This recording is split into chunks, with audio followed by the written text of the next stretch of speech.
புதுச்சேரி குருமாம்பேட்டு பகுதியில் எழுந்தருளி உள்ள ஸ்ரீ யோக மாய லலிதாம்பிகை ஸ்ரீ மகா சாம்ராஜ்ய லலிதாம்பிகை ஆலயத்தில் ஐப்பசி மாத பௌர்ணமியை முன்னிட்டு அம்மனுக்கு மகா அபிஷேகம் மற்றும் மகா தீபாரதனை நடைபெற்றது.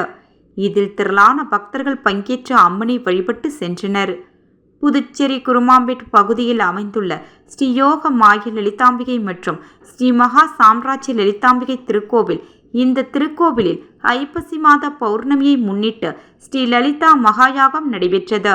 தொடர்ந்து ஸ்ரீ மகா சாம்ராஜ்ய லலிதாம்பிகை மற்றும் ஸ்ரீ யோக மாய லலிதாம்பிகை பால், தயிர், சந்தனம், திருநீர், திருமஞ்சனம், குங்குமம் உள்ளிட்ட பல்வேறு வாசனை திரவியங்கள் கொண்டு மகா அபிஷேகம் செய்யப்பட்டு தொடர்ந்து யாகசாலையில் வைக்கப்பட்ட கலச நீரால் அம்மனுக்கு சிறப்பு அபிஷேகம் செய்யப்பட்டது.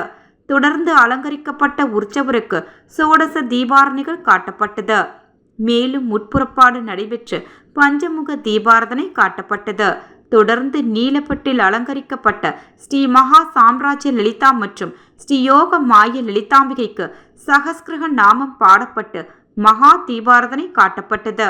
இதில் பக்தர்கள் பலரும் கலந்து கொண்டு லலிதாம்பிகையின் அம்மனை வழிபட்டு சென்றனர்.